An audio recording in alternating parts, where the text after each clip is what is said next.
எனக்கு வந்து விஜய் அவர்களுக்கு ஓட்டு போடுவீங்களா? ஓட்டு போடுவேன்.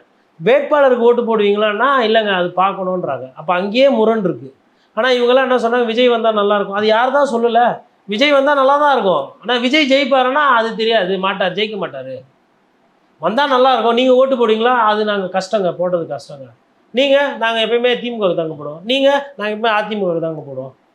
அப்போ விஜய் வந்ததுனால திமுகவுக்கும் அதிமுகவும் லீவ் விட்டு வீட்டுக்கு அனுப்பிச்சிடலாமா களத்துலேருந்து? இல்லை விஜய் கடலூர் பிரச்சாரம் பண்ணல, நீங்களும் போய் கடலூரில் ஓட்டு கேட்கக்கூடாது. இப்போ விஜய் கடலூருக்கு போய் பிரச்சாரம் பண்ணலன்னு இவங்க 2 பேரும் நான் லீவ் விட்டாங்களா? கடலூரில் அதிமுக வேட்பாளர்கள் ஓட்டு கேட்கலையா, இல்லை திமுக வேட்பாளர்கள் ஓட்டு கேட்கலையா? அந்த கட்சி தலைமையிலும் போகிறாங்க. பட் இங்கே கடலூரில் தாவேக வேட்பாளர் ஓட்டு கேட்குறாங்க. ஆனால் அவங்களுக்கு விஜய் அளவுக்கு வசீகரமோ இல்லை இன்ஃப்ராஸ்ட்ரக்சரோ இல்லை திமுக அதிமுகவுக்கு அளவுக்கு அந்த களத்தில் முட்டி மோதுற அளவுக்கு அந்த வசதிகள் இல்லை, வாய்ப்புகள் இல்லை. அதை ஏற்படுத்தி கொடுக்குறது யார்? அந்த அந்த அந்த பொதுமக்கள்கிட்ட உங்கள் உள்ளூர் வேட்பாளர் இவர் தான், நான் இவரை தான் நிறுத்தியிருக்கேன் பண்ருட்டியில், நான் இவரை தான் வந்து கடலூரில் நிறுத்தியிருக்கேன், நான் இவரை தான் குறிச்சிப்பாடியில் நிறுத்தியிருக்கிறேன், இவர் தான் வந்து உங்களுக்கு உண்டான இது நெய்வேலி வேட்பாளர் அப்படின்னு யார் சார் கடலூர் மக்கள்கிட்ட பிரச்சாரம் பண்ணோம்? கடிலம் ஆற்றுல தண்ணி வர்றதில்ல, எப்போனா தான் மழை டைமில் வருது.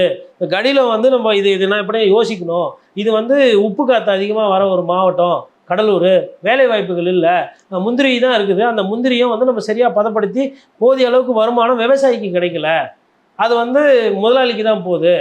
அதே மாதிரி உங்களுக்கு வந்து இங்கே அது பலாமரம் இருக்குது, ஆனால் அந்த பலாமரம் வந்து இன்னும் அதை நல்லா பண்ணணும். ஏதோ ஒன்று இருக்கணும் இல்லையா சார்? கடலூர்னா கடலூருக்கும் உங்களுக்கும் சம்மந்தமே இல்லையா சார்? வெறும் கூட்டத்தை வச்சு ஒட்டுறீங்க அப்படியே. கடலூர் வெயில் தெரியுமா?